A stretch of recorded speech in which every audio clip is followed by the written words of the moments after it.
The words tobacco, puro, and cohiba, which are widely used in the tobacco vernacular of the cigar business, come from the native Indians which Christopher Columbus encountered when he first disembarked in Cuba. Colón cuando desembarcó en Cuba.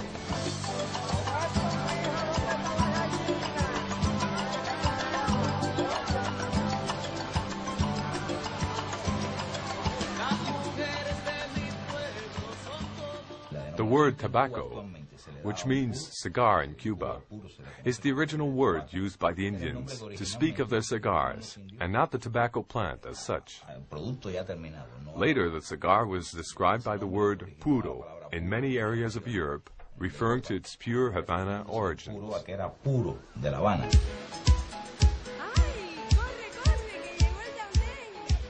Havana is the capital city of the largest of the Caribbean islands.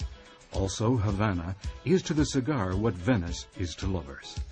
Here at the foot of this cathedral, designed at the time of the Spanish conquest, in these streets where there are as many types of skin colors as songs, a few rolled tobacco leaves seem to have given birth to a passion and an art, the Havana cigar. From the grand avenues to narrow alleyways, the city rings with the names of the first great factories, which developed the cigar into a perfect and luxurious commodity. Still very much alive, like Partagas or Cuesta Rey, or disappearing into history, like Romeo y Julieta, Hoyo de Monterrey, or La Legitimidad. A large number of these factories have given their names to the great international brands of cigar of our times. The existence of the others in the history of the puro, small and forgotten, is witnessed only by a few images still to be seen on their cigar boxes.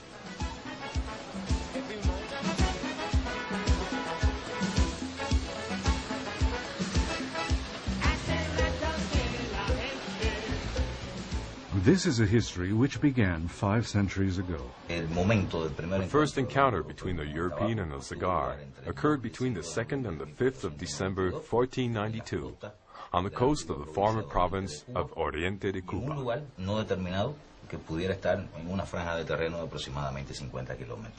Scarcely off the ship in Cuba, Rodrigo de Jerez, a companion of Columbus who went to explore the interior of this new territory, came across the Taínos Indians, natives of the island, who were carrying burning grass in their hands and inhaling its smoke. It was the origin of the cigar, a veritable fat cigar the size of a musket, to which the Indians attributed magic powers and which the conquistadors were about to adopt. On his return to Spain, Rodrigo de Jerez brought with him a few of these muskets, as the Indians used to describe these enormous cigars. One afternoon, when he was sitting in the courtyard of his house, he took one out and began to smoke it. However, nobody in Spain had ever seen a cigar. Nobody even knew of its existence, and that included Rodrigo's wife. But when she came out of the house and found Rodrigo smoking, she panicked and flew down the street, screaming that her husband had been possessed by the devil. The consequence was that Rodrigo de Jerez, the man who discovered the cigar in the New World, was sent to prison for 2 years by the Spanish Inquisition for being possessed by the devil and having emitted smoke from his mouth and sparks from his eyes.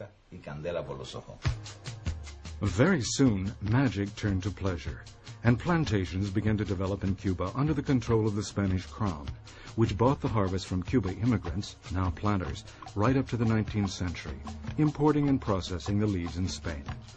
The main tobacco-growing regions of the island are the provinces of Oriente, of Remedios, of Partido, around Havana, Semivuelta, and finally, at the extreme west, Vuelta Abajo, which surrounds the small town of Pina del Rio.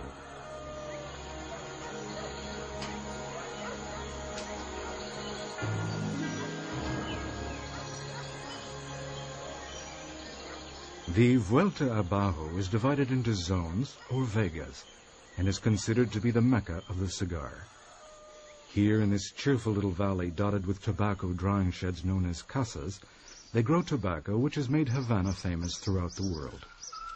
Each valley, by virtue of its soil and its exposure, produces tobacco of a different flavor, the most delicate coming from the San Luis and the San Juan y Martinez Vegas, in which the former plantation of Hoyo de Monterrey belonging to José Jenner, gave its name to one of the great makes of cigar.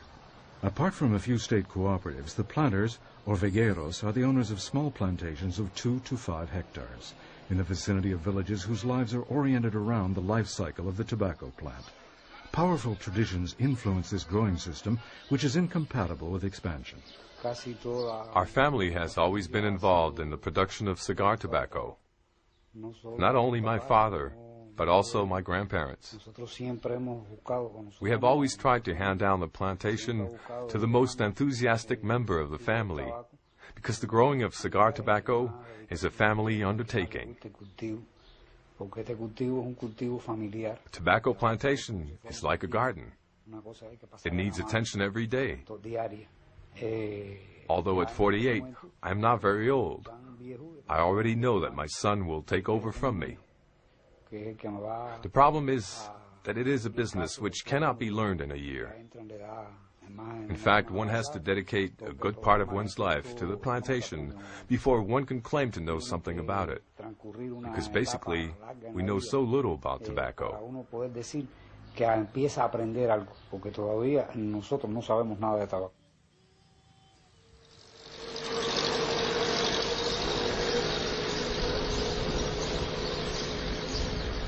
Here, tobacco is a winter plant. The schedule of the planter begins in the first 2 weeks of August with preparation of the ground. In this tropical climate, in temperatures reaching 40 degrees centigrade, the work begins at daybreak. This is the time of hard labor. Some locals, such as Alejandro Robaina, the largest veguero in San Luis, whom the Grama National Daily described as the best planter in the world, have their secrets. He never turns over the earth. He merely rolls it and leaves it to rest until seeding time.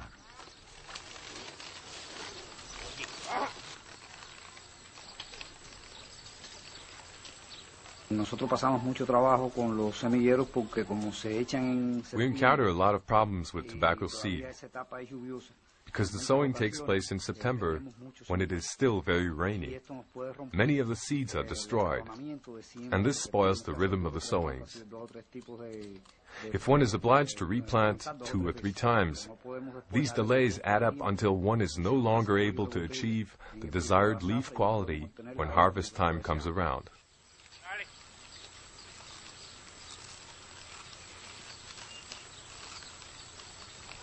The tobacco seed, examined and selected by technicians at research centers, are supplied to the planters by representatives of the Cuba Tobacco, who are scattered all over the Vuelta.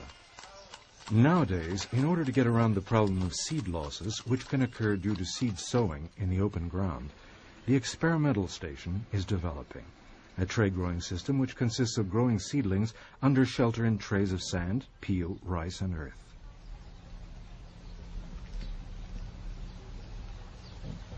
This system has many advantages. It improves the yield to 900 plants per square meter. The quality of the growth is also better, with more vigorous roots, and the plants are more resistant to diseases of all kinds. Diseases, storms, and the south wind, which can wither the leaves, present a very serious threat to the grower of cigar tobacco.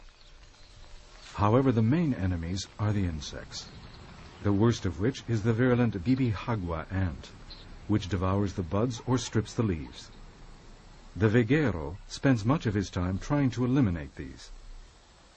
In mid-October, the young seedlings are planted, then partially unearthed in order to improve irrigation and growth, and will reach maturity toward the end of December.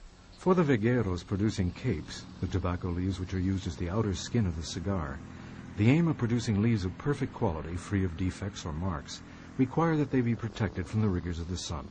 This is accomplished using tapados, or sunshades of muslin strung from stakes, introduced in 1903. Plantations under tapados make these valleys look like tropical snowfields. Protected in this manner, the result is known as tobacco tapado, as distinct from tobacco grown in the open air, which is less lustrous in appearance and destined for the internal bulk of the cigar. The plant can be divided roughly into 3 parts. en tres partes esenciales. the corona, the centro, and the libre de pie. La corona, The corona is the upper part of the plant, la que más cerca está the del part nearest to the sun. el centro, The centro is the intermediate part, y el libre de pie and the libre de pie is the bottom part.